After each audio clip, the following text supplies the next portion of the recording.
Waalaikumsalam warahmatullahi Waalaikumsalam warahmatullahi wabarakatuh. wabarakatuh. Oke, Waalaikumsalam. kita mulai ya di hari ini. Pada, enggak, saya rekam dulu ya.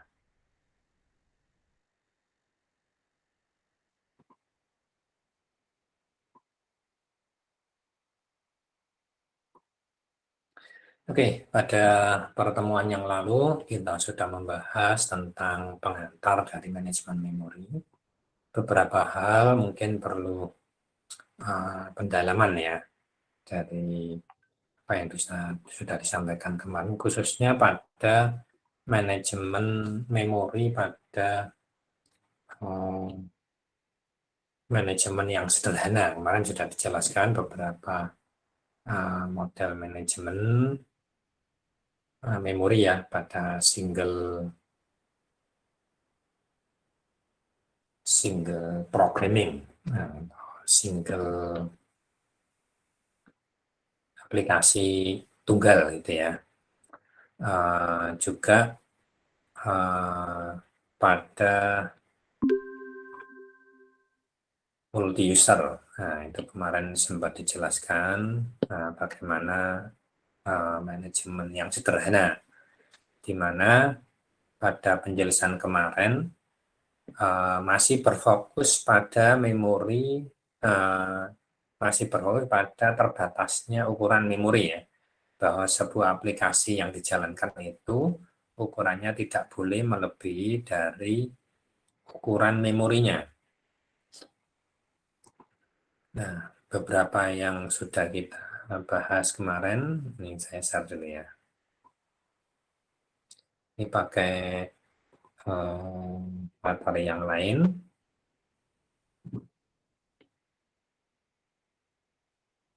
Nah, ini yang single tapi partition, ini yang multi user ya, yang multi user single partition. Jadi dipakai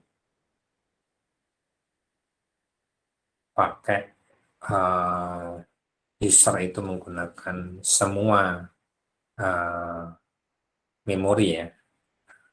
Apabila kita menggunakan komputer, maka kita membuka sebuah aplikasi, maka semua memori ini digunakan oleh aplikasi tersebut. Nah, sederhana. Terus ada yang multiple partition. Nah, yang multiple partition ini ada yang fixed gitu ya, fixed partition, dan ada yang dynamic partition. Nah, kemarin sudah dijelaskan juga ini. Nah, kalau untuk yang ini sederhana ya, karena siapa yang pakai ya dia diberikan alokasi memori. Nah, kalau yang user mau merubah atau mengganti aplikasi yang lain, maka aplikasinya harus di-close dulu ya. Nah, ini kalau yang single ini sederhana. Nah, ini agak mulai rumit ya, karena banyak pengguna yang menggunakan, bisa satu pengguna banyak aplikasi ya. Cuman kalau zaman dulu sih ini jarang gitu ya. Satu pengguna banyak aplikasi. Biasanya satu pengguna satu aplikasi, karena kalau dulu tidak ada yang namanya lagu di komputer itu ya, tidak ada nonton film di komputer, itu zaman dulu nggak ada, ini zaman partition allocation ini gitu ya. Nah, sehingga orang menggunakan komputer ya untuk kerja, orang kerja ya satu aplikasi, umumnya dulu seperti itu, sehingga multiple partition allocation ini digunakan orang untuk umumnya satu user satu aplikasi, tetapi komputernya digunakan oleh banyak user. Nah, di sini misalnya contoh menggunakan IBM S360 ya. Nah, ini digunakannya multi-programming. Atau juga yang sifatnya dinamis ya. Kemarin dijelaskan kelemahannya fixed partition, misalnya satu memori itu dibagi 5, maka selama nyala ya dia akan dibagi 5. Kalau ada user 5, user nambah lagi dari 5, maka dia harus nunggu ya. Nah, itu bisa diatasi dengan dynamic partition atau partition yang dinamis ya, berubah-ubah tergantung kebutuhan memorinya dia akan diberikan.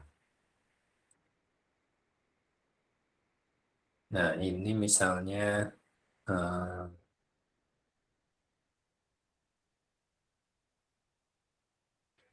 nah ini kalau bicara hul ini kemarin ngobrolnya itu tentang ini ya, tentang apa lubang yang eh,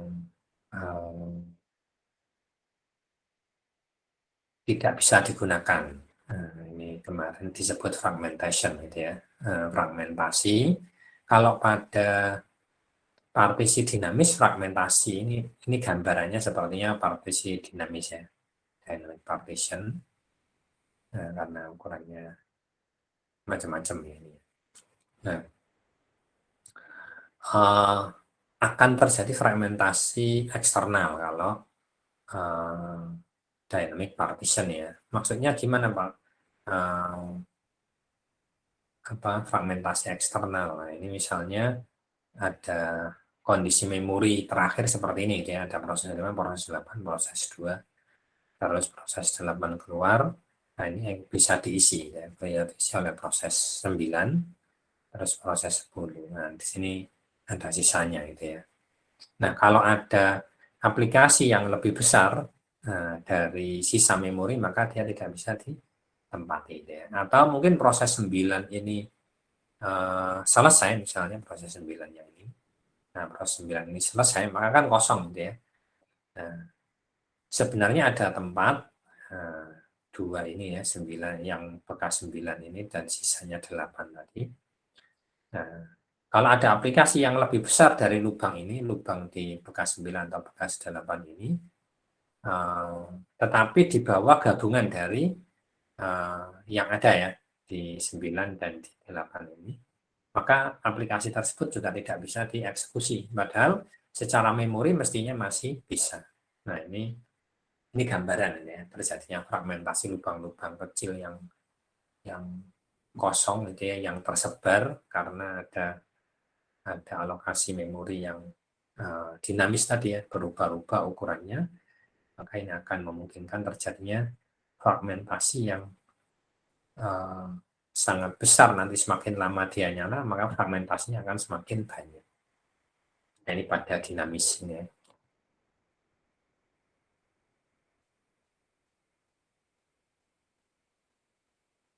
Nah, ini ada contoh itu ya, contoh eh,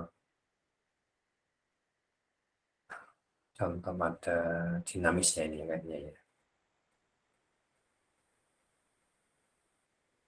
Nah, ada alokasi ini, alokasi memori dengan waktunya masing-masing.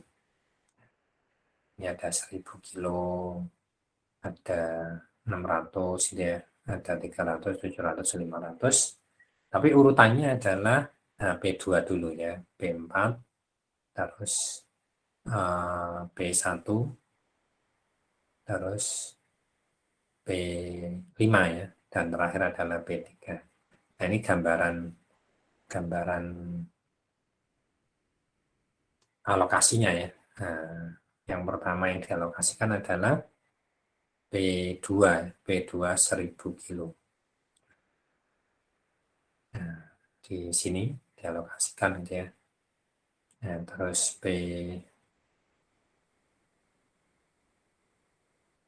P4 ya, P4 8, P4 700 ya. Nah, ini lain ini.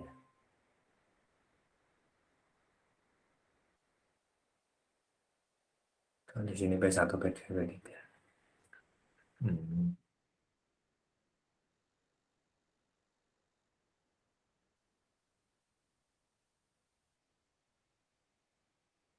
Ya agak berbeda ini. Ya harusnya kan sesuai time-nya ya, sesuai time-nya masuk ini. Harusnya P2 dulu, terus P3, terus P1, P5, dan P3 ya. P, ya P3 ya. Wah, ini tidak bisa cerita berarti ini. karena beda ceritanya. Ya anggaplah ini betul gitu ya, anggaplah betul. Ini menggambarkan aja nih.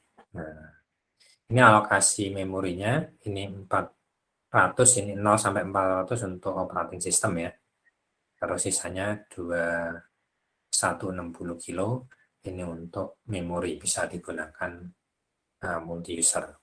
Nah, di sini gambarannya 600 untuk B1,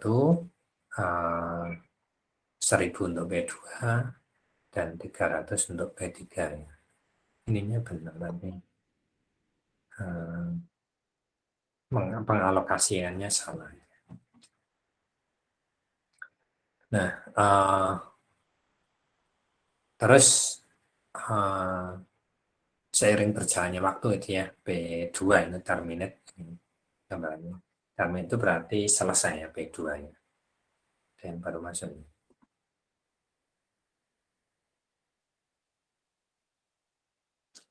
Oke, B2 maka B2 dikosongkan ya. Dialokasi atau terminate. Nah, karena kalau tadi sisanya ini 260 ya, 260 kita lihat kalau B1, B2, B3 ini masuk, P4 dan P5 tidak bisa masuk karena sisanya hanya 260. Nah, terus berikutnya ini setelah P2 keluar, maka P4 bisa masuk ya. P4 besarnya 700. Nah, di sini 700, maka dari 1000 sampai 1700 ya, ini dialokasikan untuk P4. Nah, di sini sebenarnya sisanya 300 sama 260 ya. Kalau di total itu 560. Nah, sebenarnya P5 ini harusnya bisa masuk ya. Nah, ini kalau ini digabung, yang kosong ini digabung, maka sebenarnya P5 itu bisa masuk. Tapi karena ini terfragmentasi, terpisah ini ya lubangnya, lubang memorinya, maka P5 tidak bisa dialokasikan. Nah,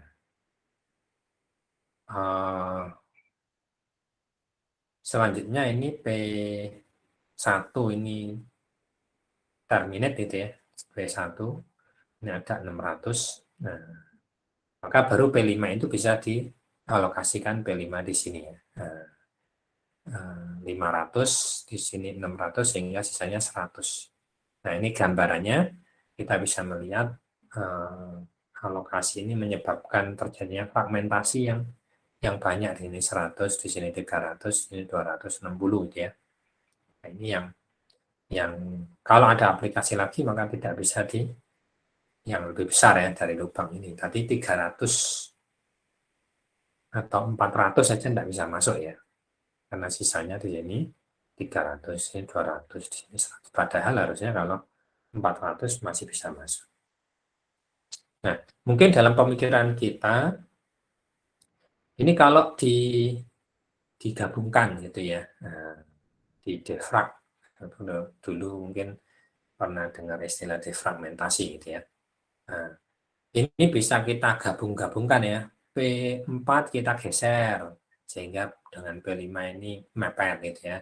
Terus P1 bisa kita geser. Ya kita bisa lakukan defragmentasi sebenarnya ya. Kita pindahkan alokasinya, kita pindahkan alamatnya. Tetapi saat kita sedang berjalan itu dilakukan defragmentasi gitu ya.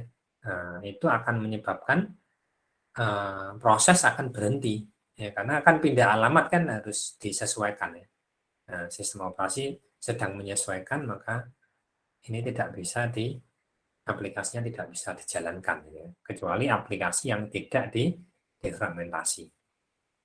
Nah, tapi sistem operasi dulu tidak secanggih bayangan kita gitu ya. Untuk melakukan defragmentasi ini sangat tidak mungkin karena sistem operasi harus bekerja dan semua aplikasi ini harus berhenti. Nah, tidak bisa hanya satu aplikasi yang sedang didefragmentasi. Nah, ini zaman dulu gitu ya.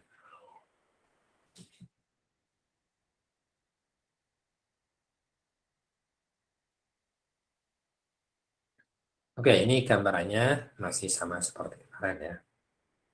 Terus ini juga ada first fit, lokasi pertama yang cukup untuk proses, best fit gitu ya.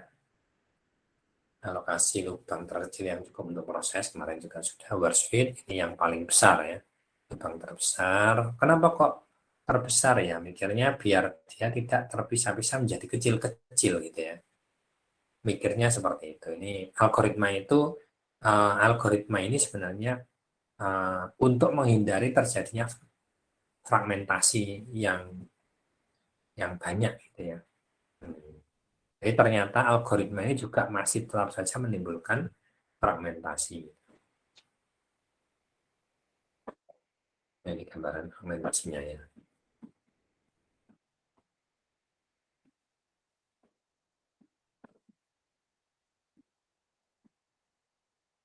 Nah, ini defragmentasi atau pemadatan tadi. Nah, perpisah-pisah ini bisa dilakukan defragmentasi, tapi harus berhenti. Oke, itu gambaran kemarin ya.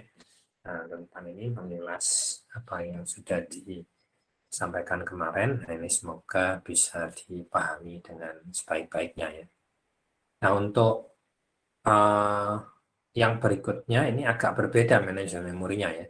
Jadi kalau di sini di manajemen memori yang uh, pakai fragmentasi tadi, pakai partisi ya, manajemen memori dengan partisi, ini tetap penggunaan aplikasi-aplikasi yang dieksekusi itu tidak boleh melebihi besarnya ukuran memori gitu ya. Misalnya gini, ini kan aplikasi ini memori ini hanya 2 mega ya memori ya. 2160 kilo. Nah, artinya eh, tidak boleh mengeksekusi aplikasi yang besarnya lebih dari 2,16 mega. Kalau sekarang ya kecil sekali itu ya. Kalau ini dulu komputer komputer canggih kan itu ya. Nah, kok memorinya kecil saja ya? Karena aplikasi zaman dulu tidak ada aplikasi grafis ya. Nah, aplikasinya teks saja sama seperti seperti kita eh, ngetik di Notepad gitu ya. Nah, Notepad aja masih grafis gitu. Jadi kayak di Notepad begitu hanya diketik-ketik gitu ya. Nah, nggak ada gambar, nggak ada macam-macam sehingga ukuran aplikasi itu hanya kecil-kecil gitu ya. Jadi kalau untuk ukuran aplikasi 2 mega itu wah aplikasi yang sangat besar ini. Itu zaman dulu gitu ya. Nah, tetapi ya terbatasi oleh besarannya memori ini. Jadi aplikasi tidak boleh melebihi besarannya. Nah, bagaimana kalau yang sekarang? Yang sekarang saya bisa mengeksekusi banyak aplikasi ya. Ini saya sedang sedang presentasi gitu ya. Saya pakai browser yang macam-macam gitu ya. Ada browser bawaannya Windows, ada browser eh, apa namanya Chrome gitu ya. Eh, Juga sedang membuka PowerPoint, juga buka Google Meet. Nah, mungkin bisa juga sambil ngerungokkin lagu kan gitu ya. Hmm. Atau aktivitas yang lainnya. Nah, sebenarnya berapa besar sih memori ini gitu ya? Memori ini kalau eh, ya kalau sekarang umurnya berapa ya? Saya railing memori saya berapa ini ya? Anggaplah memorinya 8 mega misalnya gitu ya. Memori 8 mega ya, kecil gitu ya. Nah, eh, aplikasi yang saya eksekusi tadi ukurannya sangat besar, lebih dari 8 mega. Satu aplikasi Google Chrome aja itu sangat besar ukurannya gitu ya. Jadi kalian bisa lihat itu kalau di HP kalian Google Chrome itu di HP aja besar gitu ya, apalagi di laptop gitu. Nah, bagaimana agar aplikasi yang besar itu bisa dieksekusi? Padahal dengan partition ini gitu ya, baik yang fixed partition maupun yang dynamic partition ini tidak boleh melebihi ukurannya memori keseluruhan. Nah, kalau di bawah bisa dipartisi gitu ya. Nah, maka di sini kita menggunakan yang namanya sistem patching, gitu ya, sistem patching. Nah, jadi dengan sistem patching ini kita mengeksekusi aplikasi itu tidak tergantung dari besarannya memori. Ya, memori maknanya memori utama RAM. Nah, kenapa seperti itu? Karena konsepnya sistem patching, aplikasi itu akan dipotong-potong. Nah, dipotong-potong kecil-kecil secara logika ya, tidak secara fisik. Nah, dia akan dipotong-potong secara logika menjadi kecil-kecil ukurannya, misalnya 1 kilo gitu ya. Nah, dan yang dari potongan-potongan ini tadi, yang dibutuhkan lebih dahulu, dia akan dikirimkan ke RAM, ke memori utama. Ya. Nah, secara manajemen, sistem operasi akan memenuhi memori, gitu ya, akan memenuhi memori itu dengan penuh ya, jadi tidak ada memori kosong nantinya. Kita lihat coba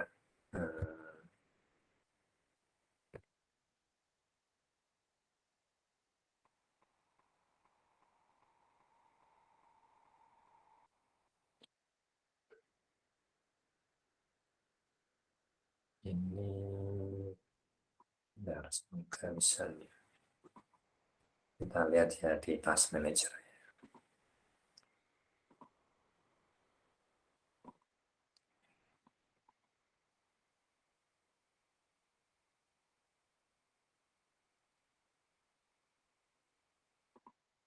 Oke, ini task manager saya nih. Jadi kita lihat di task manager, kita lihat ini prosesnya, ini performanya. Nah, ini performanya memori di sini ya. Kita bisa lihat memori itu dia akan selalu dipenuhi, meskipun tidak sampai full gitu ya, sampai penuh semua. Nah, meskipun saya sedang hanya presentasi, itu kan tampilan ini ya, tampilan mati aja ya. Tapi sebenarnya aktivitas aplikasi itu jalan. Kita lihat ya, penggunaan CPU dari Chrome itu dia jalan berubah-ubah. Padahal saya sedang tidak ngapa-ngapain sebenarnya ya, saya tidak ngeklik, saya tidak ngapain itu. Nah, terus di sini juga ada aplikasi-aplikasi lain ya yang dia dieksekusi tapi tempatnya di belakang segini banyak gitu ya. Windows sedang, sistem operasinya sedang memproses apa aja ini kita bisa lihat di sini. Nah, artinya apa? Artinya aplikasi yang segini banyak. Nah, ini kan semua ini aplikasi semua ini ya. Nah, entah aplikasi kecil atau aplikasi besar. Nah, ini semua sedang dieksekusi. Nah, kita bisa melihat kalau di total aplikasi ini besarnya sangat besar gitu ya. Nah, tetapi hanya sebagian saja gitu ya, hanya sebagian saja yang ditempatkan di memori ya. Nah, kita bisa lihat di sini Chrome ini dia menggunakan memori sebanyak 357 mega. Padahal Chrome ini besarnya 3 gitu ya. Nah, terus di sini ada yang 158, 1,7 mega, 21,6 gitu ya. Nah, di sini ada 21,5 dan ini dipakai semua ya. Semua menggunakan memori. Nah, kenapa bisa seperti itu? Nah, ini salah satu algoritma, salah satu sistem yang digunakan adalah sistem patching. Jadi kita bisa memuatkan memori sebagian-sebagian saja gitu ya. Sebagian dari aplikasi kita muatkan. Nah, tentu ini proporsional. Proporsional itu gimana? Yang memang besar dan sering digunakan. Kalau di sini kita lihat ya, ini sedang running Google Chrome. Kita bolak-balik buka Google Chrome gitu ya. Nah, itu dia alokasinya besar. Kalau yang lain kecil-kecil gitu ya, kecil-kecil. Kalau di sini kita lihat anti malware, gitu. Anti malware ini meskipun saya tidak mengeksekusi gitu ya, tapi sistem operasi otomatis mengeksekusi dan dia kadang-kadang jalan gitu ya, kadang-kadang jalan, kadang-kadang enggak. Nah, kadang-kadang bahkan dia menggunakan hanya 0,1 CPU proses gitu ya, 0,1, 0,6. Kenapa? Ya, ini diperlukan untuk dieksekusi terus-menerus untuk mendeteksi adanya malware tadi ya. Tapi eksekusi ini tidak boleh mengganggu proses utama. Proses utamanya di mana? Kita lihat di sini aktif nih. Nah, Google Chrome gitu ya. Nanti kalau saya pakai Edge ini punya Microsoft, nah, itu dia akan aktif banyak kan itu ya. Nah, saya panggil pakai ads gitu, manggil apa situs itu, maka di sini akan tinggi. Nah, di sini nanti tergantung itu ya. Nah, bisa bisa besar, bisa kecil, bisa menurun, bisa naik kan itu ya. Nah, ini gambarannya manajemen memori dengan sistem patching gitu ya. Implementasinya seperti ini. Nah, tadi kembali ke tadi ya. Uh, ini memorinya. Memorinya. Nah, memori itu selalu akan diisi dengan penuh ya. Nah, penuh itu maksudnya ya maksimal gitu ya. Kenapa kok di sini ada yang area kosong? Sebenarnya ini memang tidak dipakai gitu ya. Nah, memori ini tidak dipakai, fungsinya untuk melakukan swapping. Kemarin sudah sedikit ya menyinggung swapping. Nah, kalau di sini kita lihat ada disk, penggunaan disk ya. Disk ini juga bervariasi. Nah, aktivitasnya ya bervariasi. Kenapa kok tinggi? Karena dia ada loading gitu ya, ada loading sedang dipakai kan itu ya. Nah, sedang dipakai loading misalnya ke memori. Kenapa kok di loading? Karena ada aktivitas CPU gitu ya, ada aktivitas CPU yang meminta aplikasi yang sedang ada di disk di sini ya. Nah, tiba-tiba bisa turun. Ya berarti aktivitas di memorinya yang stabil gitu ya. Nah, jadi kalau misalnya di sini turun, naik, turun, turun, nah di sini dia akan tinggi, tinggi, tinggi gitu ya. Nah, loading misalnya di sini sedang loading, nah memori ada proses swapping, nah, maka dia akan ada pergerakan di sini gitu ya. Oke, itu gambarannya. Sebelum kita lanjutkan gambaran real tentang sistem baca, ada pertanyaan? Silakan.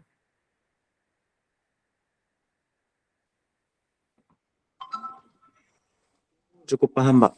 Cukup ya. Oke. Oke, kalau tidak ada, kita lanjutkan lagi ya. Ini saya terus dulu.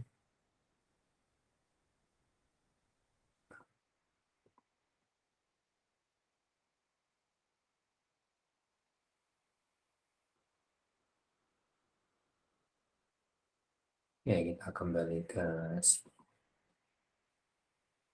Nah, setelah tadi kita melihat gambarannya itu ya, bahwa di sistem paging ini memori fisik, nah, ini sudah di memori fisik ya. Memori fisik itu mana?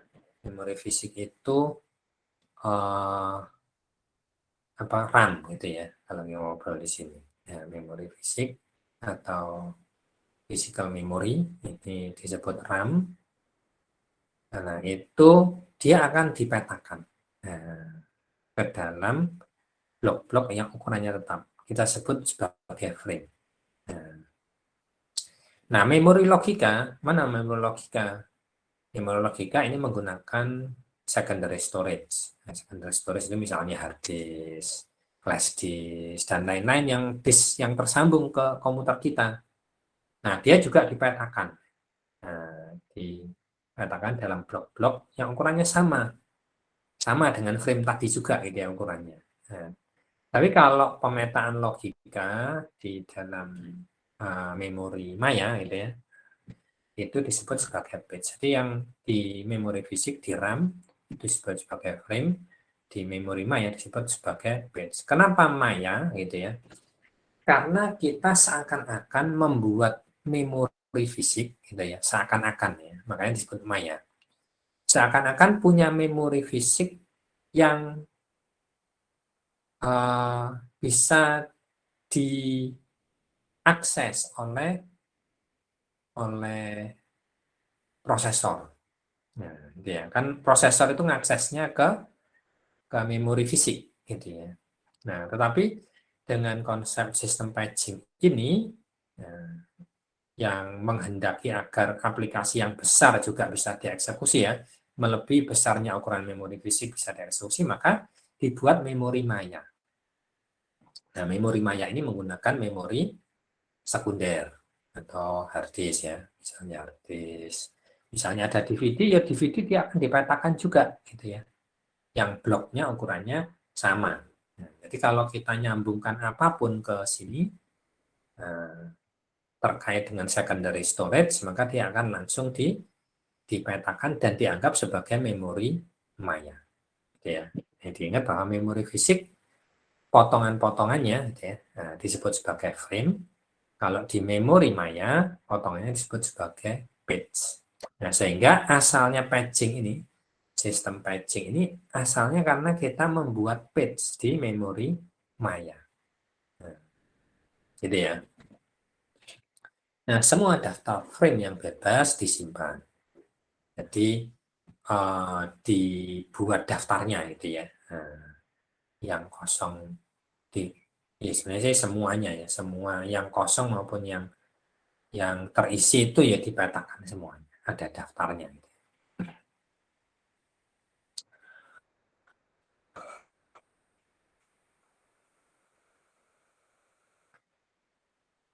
Nah, hanya nanti apa, menuliskannya itu ya, mendaftarnya ini dipisahkan mana yang kosong, di mana aja yang kosong, ya, yang tidak terisi, mana yang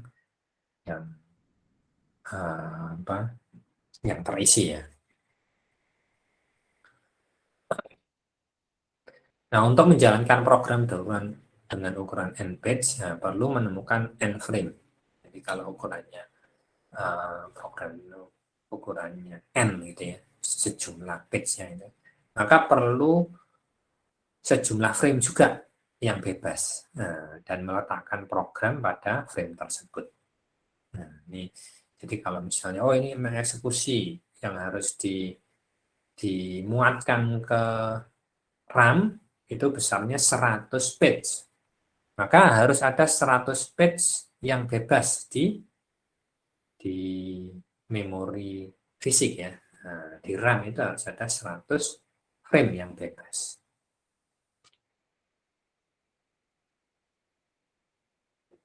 Nah, tabel page, jadi nanti ada page table ya. Nah, page table ini digunakan untuk menerjemahkan alamat logika ke alamat fisiko. Jadi kayak punya tabel begitu, ini alamat fisik, alamat logika. Nah, kalau ada uh, ukur apa aplikasi tadi ya, nah, misalnya sekian page tadi yang mau dimuatkan, maka dia akan memetakan tadi, gitu ya. Nah, oh ini harus dipindah ke alamat fisik ini. Frame yang ini dipindah ke sini, frame yang ini dipindah ke sini. Itu ada tabelnya ya. Nah, sistem operasi bekerja dengan menggunakan tabel batch ini. Nah, untuk dituliskan. Kenapa kok perlu tabel ya? Karena untuk mendata nanti ya, mana yang kosong dan mana yang sudah terisi. Apakah harus urut? Nah, kalau kita lihat namanya RAM gitu ya. RAM itu kepanjangan dari apa? Ada yang tahu? Halo? Random access memory, Pak. Nah, random access memory ya. Aksesnya random. Nah, artinya apa? Kalau saya mau naruh di memori, maksudnya di RAM gitu ya. Nah, maka saya naruhnya tidak harus berurutan. Namanya aja sudah random gitu ya. Jadi jangan membayangkan seperti di sistem patching ini tadi ya, harus berurutan. Begini isi pertamanya nih. Nah, isi pertama nih. Ya, isinya harus berurutan, begini enggak gitu ya. Dia bisa terpisah-pisah kemana-mana. Nah, tapi tadi sudah terdefinisi sesuai dengan sudah terpotong-potong ya. Nah, terpotong-potong sesuai dengan ukuran page-nya. Tadi ini jadi petanya page itu sudah ada sebenarnya ya di memori fisik. Petanya frame ya kalau di memori fisik. Nah, jadi nyimpennya di RAM itu tidak berurutan. Jadi random gitu ya. Jadi bisa terpisah-pisah. Bisa ada di atas satu frame lagi di tengah, nanti di bawah ada di atas lagi, di bawah lagi gitu ya. Nah, itu terpisah-pisah seperti itu, tidak harus berurutan nantinya. Oke, ini gambarannya tentang sistem patching ya. Ini sudah detailnya.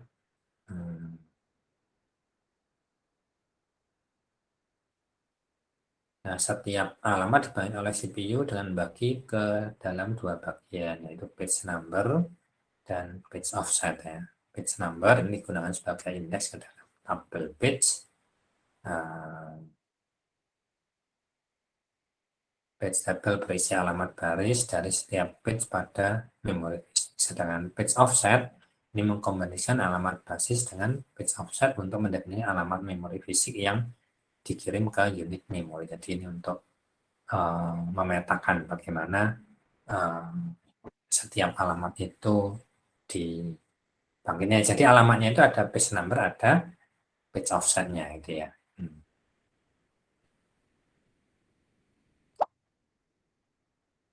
Nah, kalau ini gambarannya ya, bagaimana CPU itu meng-create gitu ya. Nah, kalau ada page number itu P gitu ya, page offset itu D. Nah, jadi kalau page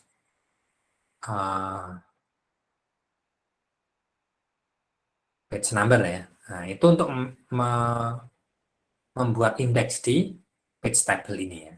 Jadi page table ini isinya page number tadi. Nah, terus ada page offset.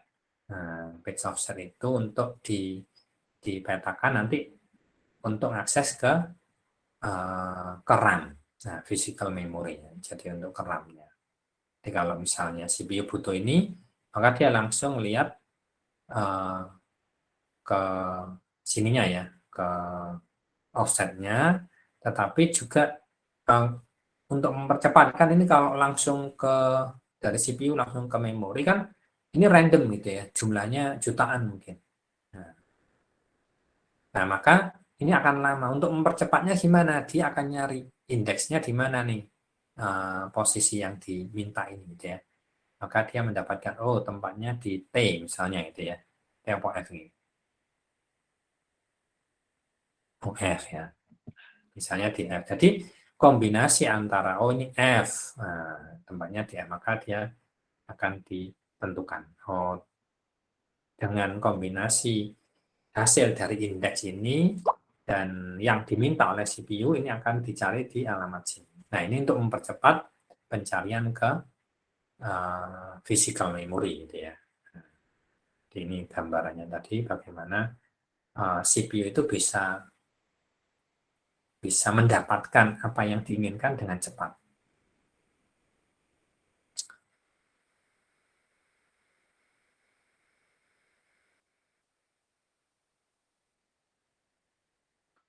Oke, sampai sini ada pertanyaan? Sudah bahas. Permisi Pak, saya Ya, sempat silakan. bertanya Pak. Kalau tadi untuk manajemen memori partisi dan fragmentasi itu kan ada kayak kita menghitung per prosesnya kayak tabel-tabel gitu Pak. Kalau untuk patching ini juga ada nggak sih Pak? Maksudnya, oh ini ukuran, ini tempatkan di memori sini gitu ya. Ya kayak ya seperti itu. Ya, ya kalau tadi di sistem ini, sistem apa pada alokasi dengan partisi ya. Nah, Iya. dengan partisi ini satu blok gitu ya, satu blok ini kita bisa melihat oh bloknya di sini. Jadi berurutan dia, tidak boleh loncat-loncat gitu ya. Nah, kalau dengan sistem patching sudah tidak bisa digambarkan begitu ya, kan dia tidak ngeblok satu tempat gitu ya. Nah, dia ya tergantung kondisi memorinya seperti apa dia akan ditempatkan gitu ya. Nah, terpisah-pisah di dalam area ini gitu. Nah, kalau digambarkan seperti ini ya tidak bisa gitu ya. Ya sebenarnya secara fisik menempatinya sama seperti ini, cuman kalau ini satu blok ngumpul gitu ya. Nah, jadi kalau sistem patching dia ada blok kecil-kecil. Nah, frame-frame yang kecil-kecil gitu ya. Nah, dia akan ditempatkan di frame-frame tersebut yang apa namanya penempatannya secara fisik ya terpisah-pisah gitu ya, tidak bisa digambarkan lagi. karena gambarnya akan berubah-ubah gitu. Itu ya Mas ya. Jadi tidak bisa digambarkan sebenarnya. Tapi sebenarnya secara logikanya itu ada gitu ya. Oke, Pak. Makasih, Pak. Oke. Oke, yang lain mungkin ada pertanyaan? Silakan. Saya mau bertanya, Pak. Oke, silakan. Di semester lalu waktu bahas Oracle kan ada istilah block number sama block offset. Nah, di sini ada page number sama page offset itu secara konsep sama, cuma beda penyebutan atau gimana, Pak? Nah, kalau block number dan block offset itu saya nggak tahu ya, saya nggak ngajar orang-orang untuk bahasan di sebelah mana. Tapi memang number dan offset ini banyak dipakai untuk addressing di memori ya. Nah, bisa jadi sama, hanya namanya yang berbeda gitu ya. Karena saya nggak ngajar Oracle, jadi saya nggak tahu nih di sana itu membahasnya apa. Nah itu pembahasannya apa? Itu kalau pas waktu Pak Edi tadi menjelaskan kurang lebih ya sama, Pak. Block sama page itu sama, Pak. Hmm, gitu ya. Namanya membahasnya sedang membahas memori atau membahas apa itu? Dulu waktu Oracle membahas memori, Pak. Memori. Oh ya mungkin berarti istilahnya saja ya. Istilahnya saja yang berbeda, ngajunya sama. Karena memang ya mungkin referensinya berbeda ya. Nah, ini. Baik, Pak. Terima kasih, Pak. Jadi kalau di orang kamu sudah dapat, saya pikir sudah lebih mudah ya memahaminya. Bagaimana kita membuat ini. Tapi nanti ada manajemen yang lain ya. Nah, kalau di sini sistem patching itu dia pakai model begini. Nanti kalau ada sistem yang lain, misalnya segmented itu bisa jadi ini beda gitu ya, addressingnya beda. Ya, ya ini gambarnya tentang sistem patching ya. Oke, sebagai awalan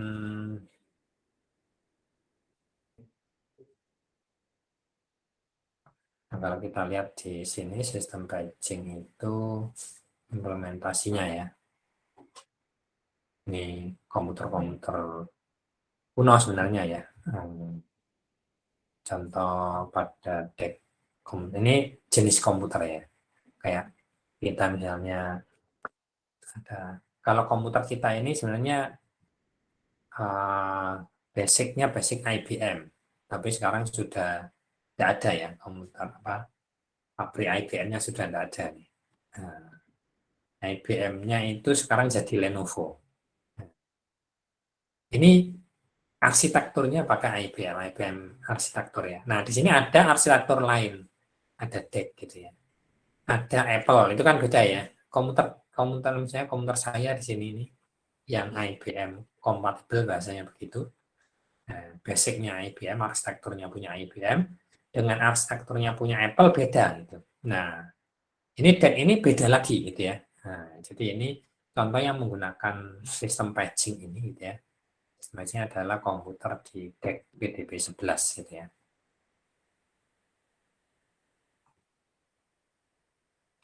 Jadi ini komputer zaman kuno lah ya.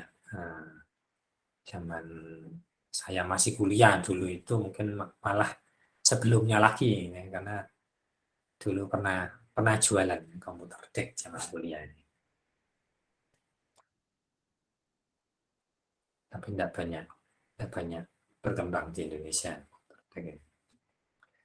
Oke, itu ya. Ini contoh sistem patching diterapkannya di mana. Terus kalau misalnya kita bertanya, kalau yang di komputer kita, gitu ya, di Android misalnya, di komputer yang kita punya ya, yang mereknya macam-macam, arsitekturnya cuma satu gitu ya.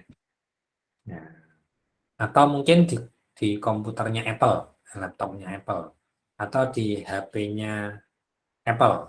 Nah, kalau di ini Macintosh gitu ya, kalau di HP misalnya iPhone begitu. Nah, apa itu pakai sistem patching? Ada yang tahu? Ada dijelaskan sistem patching. Kira-kira pakai sistem patching nggak?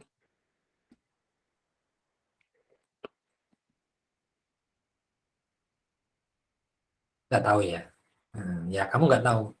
Saya juga nggak tahu gitu ya. Kenapa aku nggak tahu ya? Karena dia sistemnya close ya. Nggak banyak dibuka nih. eh, Microsoft ini sistem operasinya pakai sistem patching atau sistem segmented atau apa atau mungkin buat sendiri tapi dirahasiakan itu ya, ya kita nggak tahu juga ya. Kan buka-buka apa namanya sistem operasinya kita juga bingung gitu ya, melihat filenya begitu banyak. Kalau kita lihat tadi di task manajernya aja gitu ya, file yang dibuka demikian banyak. Nah, mana yang tempatnya algoritma untuk manajemen memori kita malah nggak tahu juga kan itu ya. Cuman gambarannya memori yang dipakai sekian itu. Pakainya frame atau enggak kita nggak tahu. Nah itu uh, yang sekarang-sekarang seperti itu ya. Zaman dulu yang namanya PDP ini gitu ya, saat MTech tadi ya, yang menggunakan sistem patching ini. Zaman dulu ya enggak ada kuliah ini gitu ya. Nah, setelah PDP itu mati tamat gitu ya, mungkin dia hanya nggak tahu ini masih ada atau enggak ini komputer tech ini gitu ya. Nah, setelah kuno baru diajarkan ke kita ini. Oh, ini pakai ini dibuka gitu ya. Nah, kalau mau melihat manajemen memori yang terkini, kalian bisa lihat di jurnal-jurnal penelitian ya, di jurnal internasional begitu tentang bagaimana manajemen memori itu mungkin di sana ada banyak ceritanya gitu ya. Tetapi itu biasanya masih proses penelitian, nah, belum implementasi. Nah, nanti implementasinya Microsoft bisa jadi ngambil manajemen memori yang ada dari situ. Nah, karena dengan banyaknya arsitektur ya, banyaknya jenis komputer, HP itu modelnya banyak gitu ya. Nah, ada Android OS-nya dewe-dewe gitu ya. Itu menunjukkan arsitekturnya sendiri-sendiri. Laptop gitu ya, ada laptop enggak banyak sih ya. Laptop ini masih dominasinya Microsoft sama uh, Apple ya. Nah itu ya dia punya manajemen sendiri, bisa jadi Microsoft yang Apple yang uh, di laptop dengan Apple yang di HP itu akan berbeda manajemen memorinya juga sangat mungkin gitu ya. Oke, ini gambarannya ya. Untuk memahami realitas di sekitar kita. Jadi kalau kalau saya menjelaskan tentang sistem patching ini sebenarnya ini sistem yang sudah lama gitu ya. Sudah lama. Tetapi apa ya istilahnya sederhana gitu ya, sederhana. Jadi kita masih bisa nyangkut pemahamannya. Kalau yang baru-baru wah itu bikin bikin ruwet ya mikirnya karena sekarang juga kita bisa lihat Microsoft aja itu ukurannya demikian besarnya. Oke, ini gambarannya tentang sistem patching. Silakan ada pertanyaan.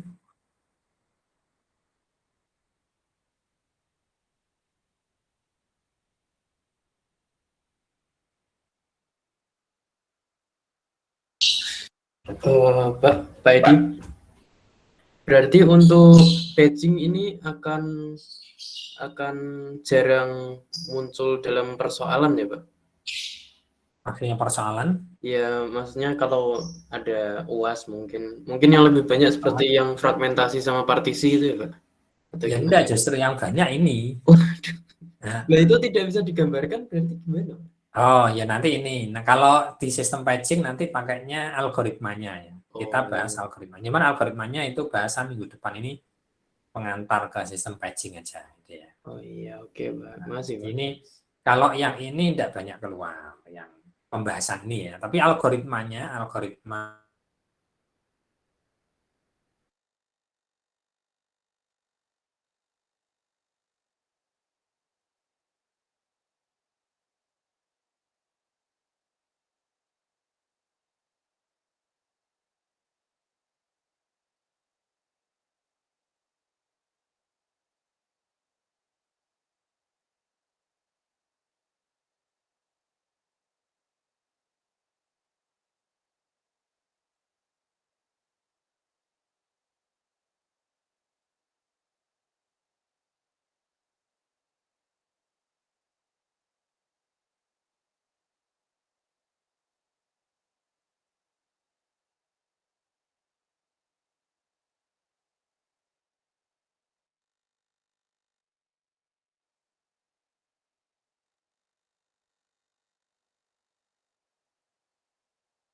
Nah, ini tadi internetnya tiba-tiba putus kayaknya.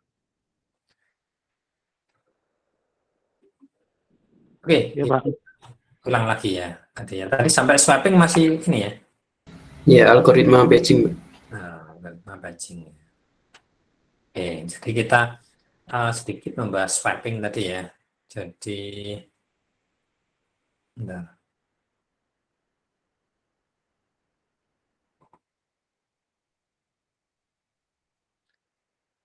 Oke, kita bisa lihat ya.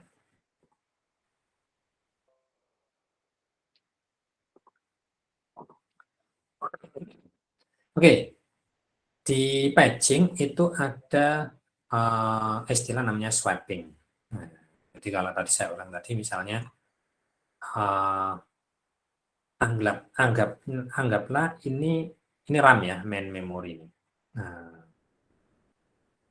ini adalah ini diproses swappingnya di prosesor ini. Jadi sebenarnya kalau di sistem matching sih enggak di prosesor ya.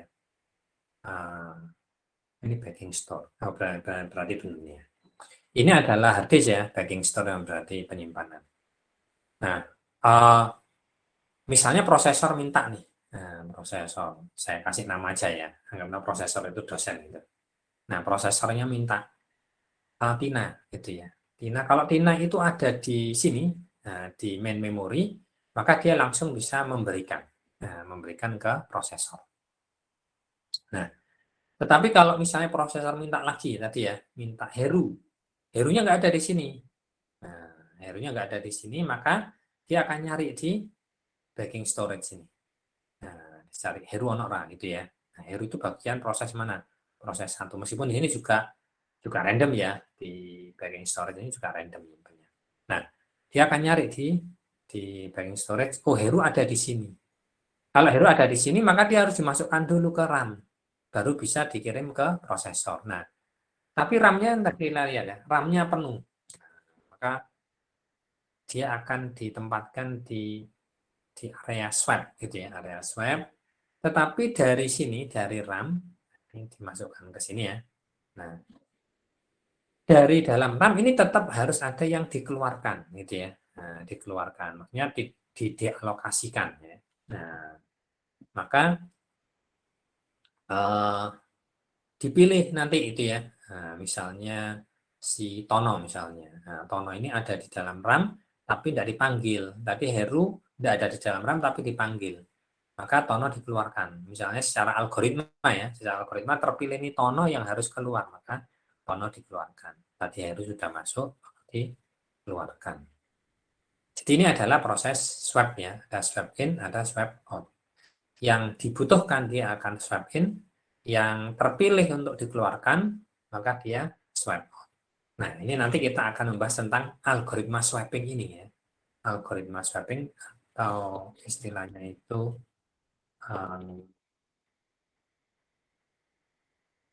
algoritma untuk memilih siapa yang harus out gitu ya. Nah, siapa yang harus out. Ini algoritmanya itu. Jadi bahasanya nanti siapa yang harus dipilih keluar. Kalau yang dipilih masuk itu adalah permintaannya prosesor ya.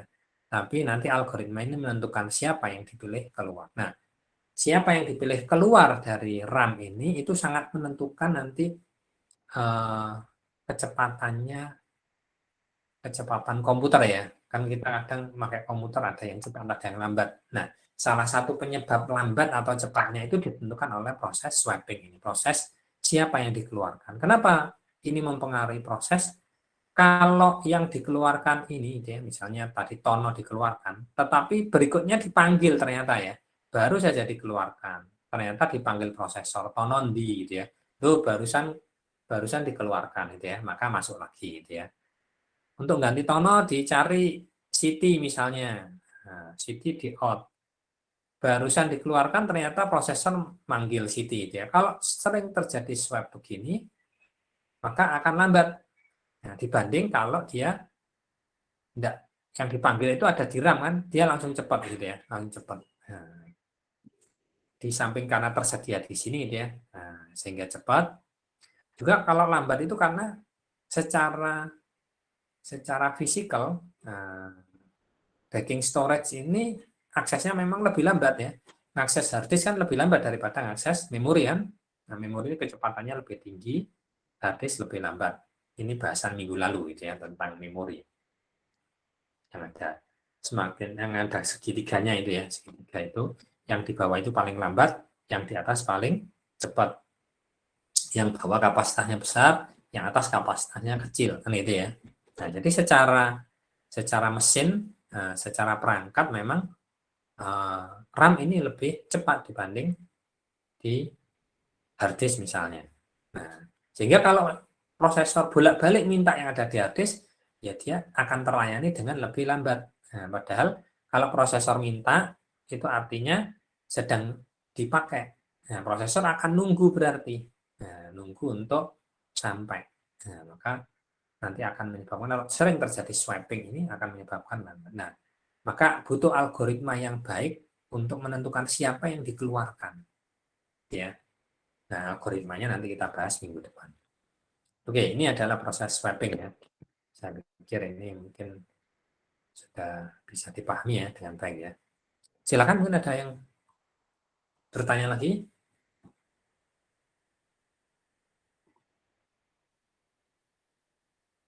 Tidak ada?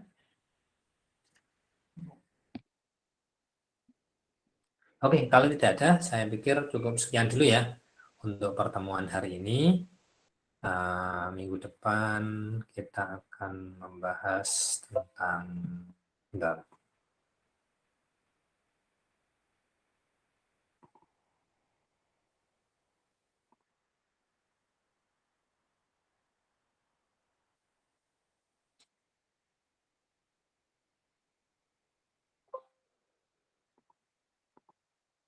ya, algoritma swapping ya.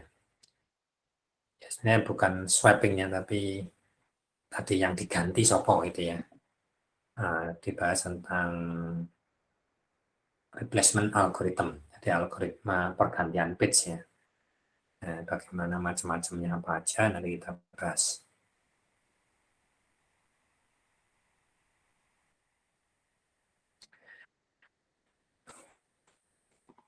Oke, itu mungkin untuk pertemuan hari ini.